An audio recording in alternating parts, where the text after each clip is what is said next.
Hello everyone.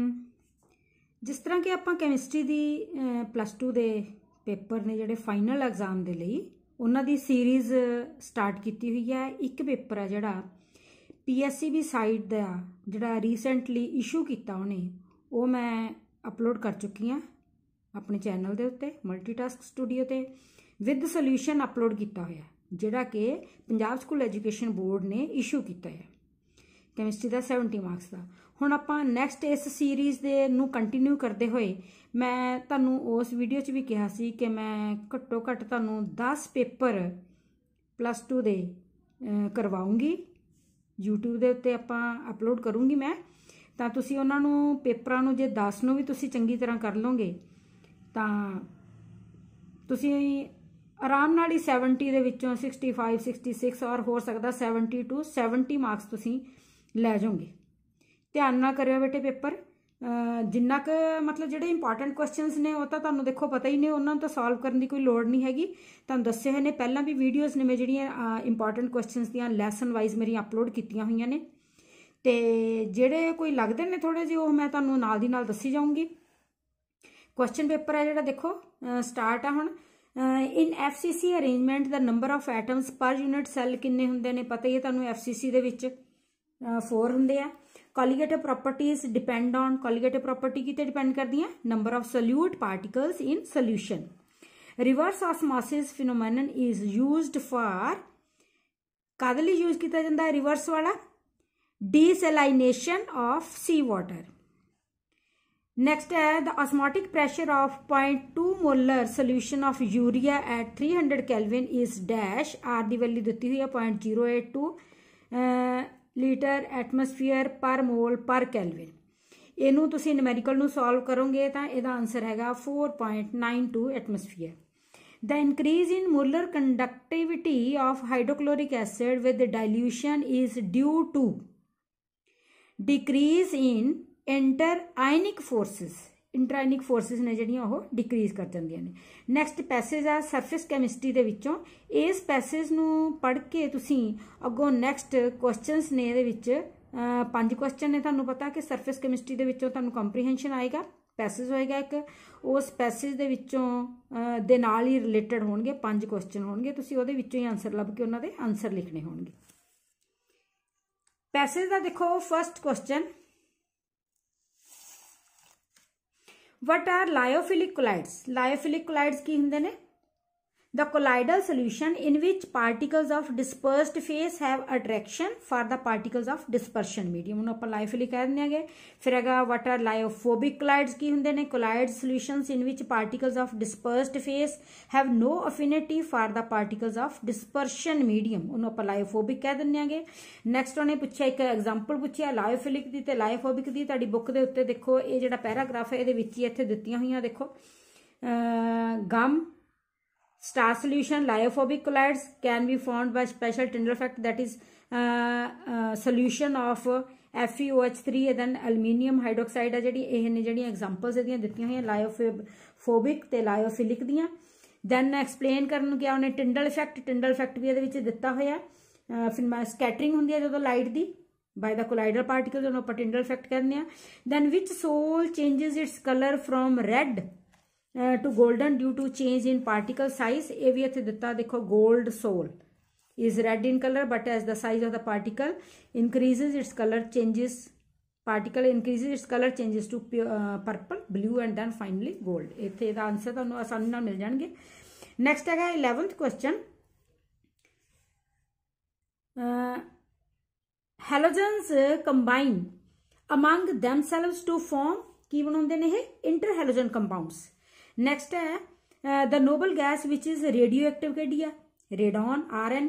ਦ colour ਜਿਹੜਾ ਪੁੱਛਿਆ ਇਹਦਾ TiH2O6 ਕੰਪਾਊਂਡ ਹੈ ਇਹਦਾ ਇਜ਼ ਡਿਊ ਟੂ ਕਿਹਦੇ ਕਾਰਨ ਹੈ? DD ਟ੍ਰਾਂਜੀਸ਼ਨ ਦੇ ਕਾਰਨ। ਨੈਕਸਟ ਇਹ ਦੋ ਕੋਆਰਡੀਨੇਟ ਕੰਪਾਊਂਡਸ ਦਿੱਤੇ ਹੋਏ ਨੇ ਆਰ ਰਿਲੇਟਡ ਐਜ਼ ਕਿਸ ਤਰ੍ਹਾਂ ਰਿਲੇਟਡ ਨੇ? As linkage isomers. ਨੈਕਸਟ ਹੈ when acetone reacts with methyl magnesium bromide. Methyl magnesium bromide ਜਾਨ ਕੇ ਗ੍ਰਿਗਨਾਰਡ ਰਿਏਜੈਂਟ ਦਾ ਪ੍ਰੋਡਕਟ ਕੀ ਹੋਏਗਾ? ਐਸੀਟੋਨ ਜਦੋਂ ਰਿਐਕਟ ਕਰਦਾ 2 ਮਿਥਾਈਲ ਪ੍ਰੋਪੇਨ 2 올। बी वाली ऑप्शन है। 2 molecules of ethanol condense in presence of dilute sodium hydroxide। The reaction is called aldol condensation. C हो गया। Which is most acidic, ज्यादा एसिडिक कौन होगा? CCl3COOH, यानी कि ए वाला पोर्शन, ए वाला इसका आंसर है। दैन हिंजबर्ग रिएजेंट केड़ा हुंदा है? Benzene sulphonyl chloride. नेक्स्ट है aliphatic amines are soluble in water because they form hydrogen bonds with water. ठीक है ना, सॉल्युबल वही होगा जो हाइड्रोजन बॉन्ड बनाएगा। नेक्स्ट है deficiency of vitamin A causes night blindness. Base which is not present in DNA is, जेड़ा DNA दे विच बेस नहीं प्रेजेंट हुंदा, वो केड़ा है? Uracil. Then caprolactam polymerises to give nylon 6। Chloramphenicol is an, chloramphenicol की हुंदा है? ब्रॉड स्पेक्ट्रम एंटीबायोटिक है। नेक्स्ट ट्रू फास्ट ने 5 to 6% जेड़ा iodine solution of alcohol water is called tincture of iodine, ए फॉल्स है। PHB भी जेड़ा बायोडिग्रेडेबल पॉलीमर है, ट्रू है। Vitamin A, D, E and K are fat soluble vitamin, ने भी ट्रू है। Aniline is more basic than ammonia, that is false. Then lower aldehydes are soluble in water, that is true. Next 2 marks के question आ गए, ये explain करना पैना Scottie defect. Scottie ते Frenkel defect जेडे बहुत ज़्यादा इंपॉर्टेंट ने, तो इन्होंने तुसीं बहुत ध्यान नाल चंगी तरह याद करने ने। स्कॉटी दे विच की हुंदा, जो इक्को जे कटाइन ते एनाइन दोनों जाने ही मिस होण उत्थों, यानी कि उहदी डेंसिटी घट जूगी, तो उहदे विच कोई इस तरह नहीं होगा भी एक कटाइन हैगा या जां एनाइन नहीं हैगा। कटाइन नहीं हैगा तो एनाइन भी है नहीं गा, मिसिंग फ्रॉम नॉर्मल लैटिस दे विचों। दैन न्यूट्रैलिटी उहदी सेम रहूगी, उन्होंने आपां स्कॉटी डिफेक्ट कह दिंदे। नेक्स्ट है an element is having BCC structure geometry with atomic mass 50 gram, calculate the density of unit cell if the edge length is 290 picometre. 290 picometre होगी तो किमें करना है? डेंसिटी का तुहानूं फार्मूला पता है, Z is equal density is equal to Z into M over A cube into NA। ए तुहानूं दिता होया, देखो एज लेंथ दी है 290 पिकोमीटर, तो ये तुसीं सेंटीमीटर बनाने तो इहनूं 10⁻⁻10 दे नाल तुसीं मल्टीप्लाई कर लेना। और M दिता होया है, M कितना दिता? 50 ग्राम दिता है M, तो BCC दे विच Z कितना हुंदा है? 2 हुंदा है, तो फार्मूला लगा के तुसीं उसनूं सॉल्व कर लेना। नेक्स्ट है unit cell consists of a cube in which there are A atoms at the corners and B atoms at the face centre. A atoms ने जिहड़े मिसिंग ने, 2 कॉर्नर दे उत्ते ਜਿਹੜੇ ए एटम्स ने वो मिसिंग नहीं। देखो जेकर तुहानूं ना क्वेश्चन का नहीं पता लगता हुंदा इसका, तो इस तरह डायग्राम बना के देख लिया करो। देखो इस तरह डायग्राम नाल ही एक क्यूब दी आपां ए ने जिहड़े पार्टिकल सारे कॉर्नर्स ते ने, पर 2 थां ते मिसने। देखो 2 थां ते नहीं बनाए। फेस वाले सारे ने, फ्रंट आ, बैक आ, अपर आ, लोअर आ, इधरली साइड ते इधरली साइड ते। इस तरह बना के देख लो, तो तुहानूं पता है कि नंबर ऑफ जिहड़े एटम्स आपां कॉर्नर वाले ने उन्होंने आपां 1/8 दे नाल डिवाइड कर देंगे। तो ये हुण मिसिंग ने 2, इस करके वैसे तो 8 होने सीगे, मिसिंग होने कारण किन्ने रह गए? 6 रह गए। 6 नूं आपां 1/8 दे नाल मल्टीप्लाई करांगे, बन गए 3/4। तो B एटम्स ने जिहड़े सारे दे सारे ने, यानी कि फेस वाले ने, फेस वाले किन्ने हो गए? 6, उन्होंने मल्टीप्लाई 1/2 करोगे तो 3 आ गया। फार्मूला की बन गया? A 3/4 और B कितना हो गया? 3। तो उन्होंने फ्रैक्शन नूं खत्म करने लई तुसीं 3/4 नूं 4/3 नाल मल्टीप्लाई कर दो दोनों पासे, तो की बन जूगा? फार्मूला AB4 बन जूगा। नेक्स्ट है the boiling point of benzene is 353.23 kelvin when 1.8 gram of a non-volatile solute was dissolved in 90 gram of benzene. The boiling point raised to 354.11 Kelvin. Calculate the molar mass of the solute. Molar mass solute का आप calculate करना। इस numerical नूं देखो solve करन दे लई तुसीं इस तरह लिखना है। पहला लिख लो तुसीं बॉइलिंग पॉइंट बेंजीन का कितना है। बॉइलिंग पॉइंट बेंजीन का दिता उन्हें, क्योंकि प्योर फॉर्म बेंजीन का प्योर है तो आपां उपर TB नॉट लगावांगे। तो जो सोल्यूशन दे विच आ तो आप 354.11 दिता होया, डेल्टा TB कढ़ लांगे उन्होंने माइनस करके। वेट दिता होया सल्यूट का 1.80 ग्राम, तो वेट सॉल्वेंट का भी दिता है 90 ग्राम। सॉल्वेंट केड़ा है? बेंजीन आ। तो फार्मूला लगा देना आप, मोलर मास कढ़ना ना M2, के भी दिता होया आपां नूं W2 है जिहड़ा ये वाला हो गया, सल्यूट का वेट हो गया into 1000 over delta T into W1। इस तरह तुसीं इस न्यूमेरिकल नूं सॉल्व कर सकते। नेक्स्ट ये अगला क्वेश्चन है और है 18 gram of glucose, molar mass जिहदा कितना 180 gram per mole is dissolve in 1 kg of water. पहला तो kg नूं तुसीं ग्राम, इधर ग्राम है तो इधर भी ग्राम ही बना लेने ने। At what temperature this solution will boil, किन्ने टैंपरेचर च आपां टैंपरेचर कढना, के भी दिता है पानी का, बॉइलिंग पॉइंट प्योर वाटर का दिता यानी कि TB0 दिता है आपां नूं। इस न्यूमेरिकल नूं तुसीं इस तरह सॉल्व करना।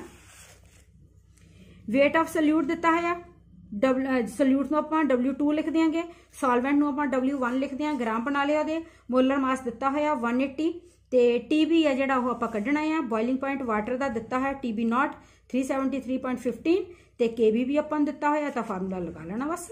Delta TB is equal to KB into 1000 into WB over M2 into W1।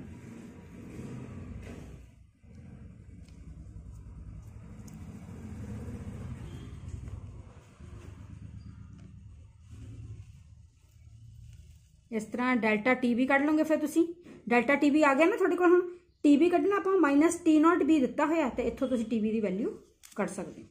Next question आ first order reaction is 20% complete in 10 minutes, calculate the time for 75% completion of the reaction. 75% की completion के लिए तुसी की करोगे? इहदे लई देखो बेटे, पहला इनीशियल कंसनट्रेशन तुसी देख लेनी है। पहला लिख लो इनीशियल कंसनट्रेशन, मान लो कि A आ, ए किन्नी शुरू दे विच किन्ना पूरे दा पूरा रिएक्टेंट आ 100 आ, रिएक्शन तो बाद किन्ना रह गया, 20% यूज हो गया ना, तो रह किन्ना गया 80 रह गया। तो फार्मूला लगा लो। उस तो बाद टाइम कितना लग गया उन्हें 10 मिनट्स क्या होया, K is equal to 2.303 over 10 minutes time लगाता लॉग 100 यानी कि A over A minus x करना तुसी। 80 हो गया, 0 कटे गया तो लॉग 10 माइनस 8 हो गया। इन्हू सॉल्व करके लॉग कढ़ लिया तो ये इन्ने मिनट आ गया। फिर इस तरह दूसरा जो उन्हें 75% कहा, उन्होंने भी इस तरह इनीशियल कंसनट्रेशन 100, 75% कंप्लीट हो गया तो रह गया 25, तो उस तरह फार्मूला लगा लिया। हुण आपां इहदे विच टी कढ़ना, इहदे विच आपां टाइम कढ़ना है। टाइम कढ़ना तो आपां जिहड़ा K आ कढ़ लिया सी, ओह वाला K इत्थे लगा के तुसीं इस तरह टी की वैल्यू कढ़ लोगे मिनट्स। नैक्सट क्वेश्चन आ a reaction is of first order in a reaction A in a reactant A and second order in reactant B, how is the rate of reaction affected? यानी कि first order दे विच हैगा reactant A ते second order दे विच किहड़ा है reactant B, तो reaction किस तरह affected होगा जदों कि आपां कंसनट्रेशन B दी इंक्रीज कर देंगे 3 टाइम्स। बहुत ही सौखा क्वेश्चन है। देखो first order in reactant A है, सैकेंड ऑर्डर दे विच किहड़ा रिएक्टेंट है B है। जेकर कंसनट्रेशन असी B दी 3 टाइम्स इंक्रीज कर दिंदे तो रेट ऑफ रिएक्शन का तुसीं फार्मूला लगाना dr over dt is equal to K into A है जिहड़ा फर्स्ट ऑर्डर है, B है जिहड़ा सैकेंड ऑर्डर है। 2 लगाता है इहदे ते आपां इहनूं 3 टाइम्स B है जिहड़ा इसनूं 3 टाइम्स आपां इंक्रीज करता। ठीक है, if concentration B the 3 times increase करते तो 3 दे उपर 3 इंटू 3 9 हो गया। ये B उस तरह हो गया क्योंकि सैकेंड ऑर्डर है, 9 अगे आ गया, इसका मतलब rate of reaction will become 9 times greater हो जाएगी। इस तरह सैकेंड उसने पूछा concentration of both A and B is double, जेकर दोनों की आप कंसनट्रेशन डबल कर दी तो डबल दे विच देखो 2 A ने दे मूरे भी 2 करता, B दे मूरे भी 2 करता। A 2 है जिहड़ा स्केयर है क्योंकि सैकेंड ऑर्डर है, 4 हो गया, 4 इंटू 2 8 हो गया तो 8 टाइम्स हो गया। नेक्स्ट क्वेश्चन है explain Mond's process used for refining of nickel. Mond's process nickel दी रिफाइनिंग यानी कि प्योर फॉर्म निकल दी लैण वास्ते कीता जांदा। तुहाडी बुक दे उत्ते वैसे दिता प्रिंसीपल्स एंड टैक्नीक्स वाले दे विच, ते सिंपल है कि निकल दी जदों आपां कार्बन मोनोऑक्साइड दे नाल रिएक्शन करवाउने आ 330 टू 350 कैल्विन तक ਤਾਂ NiCO4 यानी कि निकल टैट्रा कार्बोनिल बन जाता। उसनों फिर होर ज़्यादा गर्म करते हैं 450 टू 470 तक, तो निकल प्योर फॉर्म के बाहर निकल आते। यह है मॉन्स प्रोसैस।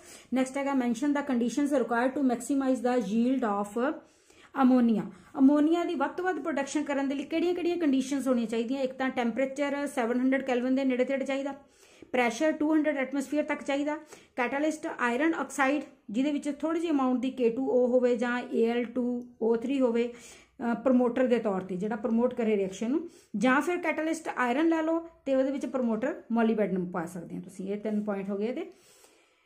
नैक्सट है why do transition metals have high enthalpies of atomisation. Atomisation की हाई एंथैल्पी बहुत इंपॉर्टेंट क्वेश्चन है, तुसीं D ते F ब्लॉक के तुहानूं आराम नाल मिल जाना है।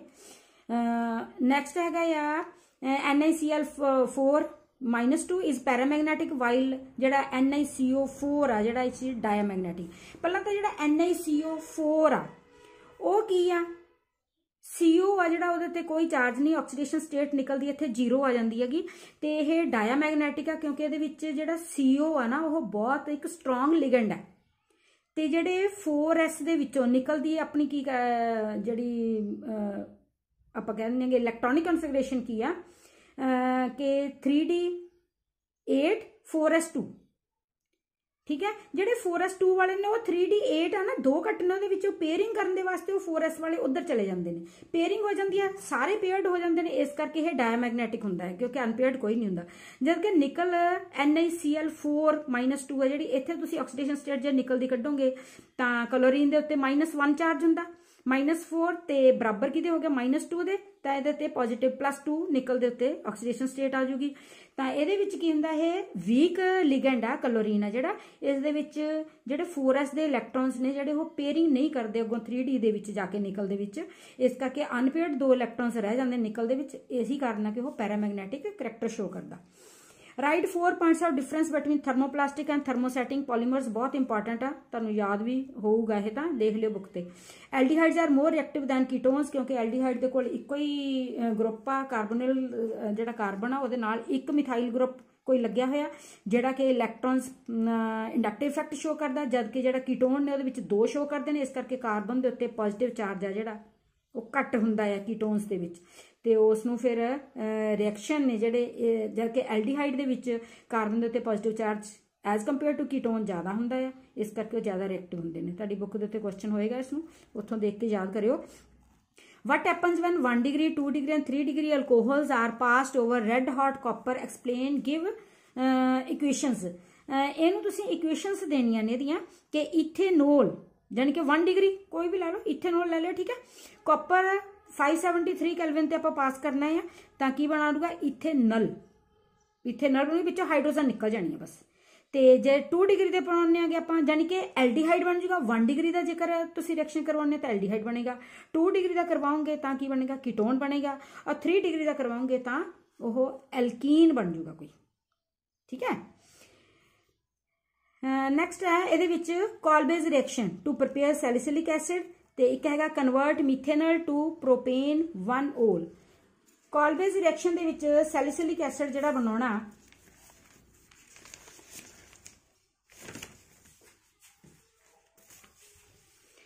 वैसे बहुत इंपॉर्टेंट है, तुहानूं आउंदा ही होना है। सोडियम फिनोक्साइड कार्बन डाइऑक्साइड दे नाल रिएक्शन कीता 400 केल्विन दे उत्ते, तां 4 to 7 एटमोसफीयर, तां की बन गया फिनाइल सोडियम कार्बोनेट बन गया, रीअरेंजमेंट होगी तां सोडियम सैलिसिलेट बन गया। उस तो बाद HCl दे नाल जदों आपां एसिडिक मीडियम दे विच रिएक्शन करवाउने आ, सोडियम क्लोराइड निकल गया ते सैलिसिलिक एसिड बन गया। उस तो बाद methanol to propan 1-ol।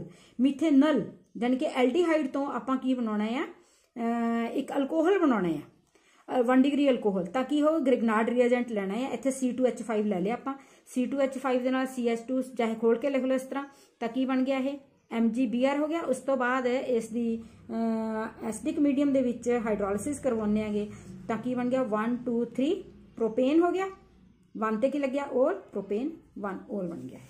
Next है draw the structures of H3PO3 and H3PO4, which of these is diprotic and which is triprotic? Explain. Next हो गया rate constant for the first order reaction becomes double when the temperature is raised to 300 to 400 Kelvin. Numerical इस तरह solve करना, K1 दिता है 300 दिता, K2 400 हो गया, ਤਾਂ ਉਹ ਕੀ ਕਹਿੰਦਾ ਡਬਲ ਹੋ ਜਾਂਦਾ ਰਿਐਕਸ਼ਨ, K2 = 2K1 ਹੋ ਗਿਆ, ਪਹਿਲੇ ਨਾਲੋਂ ਡਬਲ ਹੋ ਗਿਆ ਨਾ, 2K1 ਕਰਤਾ। ਫਾਰਮੂਲਾ ਲਗਾ ਦੇਣਾ log K2 / K1 = ਇਹ ਹੈਗਾ activation energy over 2.303 R T2 - T1 / T1 × T2। ਇਸ ਤਰ੍ਹਾਂ ਤੁਸੀਂ ਇਸ ਨੂੰ ਸੋਲਵ ਕਰ ਲੈਣਾ। नेक्स्ट अगला क्वेश्चन है write the Nernst equation and calculate the EMF of the following cell at 298 kelvin. बहुत सौखे बटे नर्स्ट इक्वेशन ते एक कोरोस ला, ਉਹਦੇ ਜਿਹੜੇ ਨਿਊਮੈਰੀਕਲਸ ਨੇ ਉਹਨਾਂ ਨੂੰ ਤੁਸੀਂ ਬਹੁਤ ਚੰਗੀ ਤਰ੍ਹਾਂ ਕਰਿਓ, ਇਹਦੇ ਵਿੱਚ ਕੋਈ ਔਖਾ ਨਹੀਂ ਹੈਗਾ। ਨੈਕਸਟ ਹੈਗਾ calculate the equilibrium constant Kc for the reaction. ਫਿਰ ਹੈਗੇ ਨੇ 5 ਮਾਰਕਸ ਦੇ ਕੁਐਸਚਨਸ ਨੇ, explain the following reactions, Wurtz Fittig reaction, haloalkane ਤੇ ਹੈਲੋ ਅਰੀਨ ਦੀ ਇੱਕ ਮੇਰੀ ਵੀਡੀਓ ਅਪਲੋਡ ਕੀਤੀ ਹੋਈ ਹੈਗੀ, ਉਹਦੇ ਵਿੱਚ ਤੁਸੀਂ ਇਹ ਸਾਰੇ ਦੇਖ ਸਕਦੇ ਹੋ ਵਿਦ ਮੈਕੈਨਿਜ਼ਮ। ਅਦਰਵਾਈਜ਼ ਤੁਹਾਨੂੰ ਯਾਦ ਹੀ ਹੋਣੇ ਨੇ ਇਹ ਸਾਰੇ ਨੇਮਿੰਗ ਰਿਐਕਸ਼ਨਸ। ਤਾਂ ਹੰਸ ਡਾਈਕਰ ਰਿਐਕਸ਼ਨ, ਗੈਟਰਮੈਨ ਰਿਐਕਸ਼ਨ, ਬਾਲਜ਼ ਸਾਈਮਨ ਰਿਐਕਸ਼ਨ, ਫਰੀਡਰਕ੍ਰਾਫਟ ਐਲਕਾਈਲੇਸ਼ਨ, ਫਿਰ SN1 ਤੇ SN2 ਮੈਕੈਨਿਜ਼ਮ, ਇਹ ਜ਼ਰੂਰ ਚੰਗੀ ਤਰ੍ਹਾਂ ਯਾਦ ਕਰ ਲਓ। Convert benzene to biphenyl. Next ਹੈਗਾ ਇਥਾਈਲ ਬ੍ਰੋਮਾਈਡ ਟੂ ਪ੍ਰੋਪੇਨੋਇਕ ਐਸਿਡ, ਇਹ 'ਚ ਕਨਵਰਟ ਕਰਨਾ ਇਸ ਨੂੰ। ਬੀ ਪਾਰਟ ਦੇ ਵਿੱਚ 2 ਨੇ। ਨੈਕਸਟ ਹੈਗਾ what is lanthanide contraction, very important. Give the cause of lengthenide contraction. What are the consequences of lengthenide contractions? Next ਇਹਦੇ ਵਿੱਚ ਆਪਸ਼ਨ ਆ why are zinc, cadmium, mercury are considered as transition? Why are zinc, cadmium and mercury not considered as transition elements? Next write the reactions involved in the preparation of potassium dichromate from chromite ore.